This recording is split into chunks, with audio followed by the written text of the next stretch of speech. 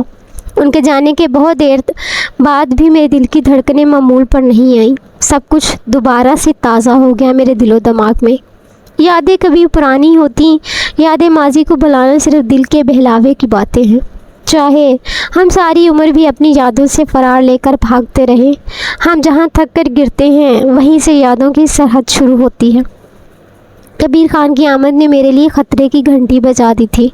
اب میرا یہاں رہنا ممکن نہیں تھا، وہ کبھی بھی واپس پلٹ سکتا تھا۔ میں نے مہردین کے ذریعے شکورے کو بلا بھیجا۔ میری امید کے مطابق سکینہ بھی شکورے کے ساتھ چلی آئی۔ شاید شکیرے نے اسے میری روانگی کے خدشے سے آگاہ کر دیا تھا۔ سکینہ میرے لیے کافی فکر مند دکھائی دے رہی تھی۔ میں نے اسے تسلی دی، میری فکر نہ کرنا، میں بہت پہلے مر گیا تھا، اب صرف تصدیق ہونا باقی ہے۔ ہو سکے تو اپنے ماں باپ اور نانا کی خاطر کسی بہتر اور نیک بندے کو اپنا جیون ساتھی چن لینا۔ میں جانتا ہوں تمہارے لیے وہ دوہری زندگی جینا بھی کسی عذاب سے کم نہیں ہوگا، میں یہ دنیا اپنے لگے بندے اصولوں پر چلتی ہے، سو جیسا دیس ہے ویسا بھیس اپنا لو۔ میں نے شکورے اور مہردین کو سختی سے منع کیا تھا کہ وہ بستی میں میری روانگی کا کسی سے ذکر نہیں کریں گے۔ رخصت ہوتے وقت ہم چاروں کی آنکھیں نم تھیں، وہی کچھ جھوٹے وعدے ہوئے، پھر سے ملنے کے، جلد لوٹ آنے کے، سدا ایک دوسرے کو یاد رکھنے کے۔ جانے یہ آخری ملاقاتیں ہمیں اتنا جھوٹ بولنے پر کیوں مجبور کر دیتی ہیں، جبکہ رکنے والے اور جانے والے دونوں ہی جانتے ہیں کہ یہ ان کی آخری ملاقات ہے۔ صبح منہ اندھیرے میں وہاں سے چل پڑا۔ بڑی سڑک پر آتے ہی مجھے بس مل گئی۔ میں چپ چاپ سر جھکائے آخری سیٹ کے ایک کونے پر جا کر ٹک گیا۔ بس دیہاتیوں سے کھچاکھچ بھری ہوئی تھی۔ گھنٹہ بھر ہچکولے کھانے کے بعد اچانک ہی گاڑی رک گئی۔ میں نے چونک کر سر اٹھایا، آگے پولیس کا ناکا لگا ہوا تھا۔ دو پولیس والے اوپر چڑھ آئے۔ ان کی باتوں سے لگتا تھا جیسے وہ کسی خاص شخص کی تلاش میں ہیں۔ اتنے میں ان میں سے ایک کی نظر مجھ پر پڑی۔ وہ چند لمحے مجھے دیکھتا رہا، پھر زور سے چلایا، یہ تو یہاں بیٹھا ہوا ہے۔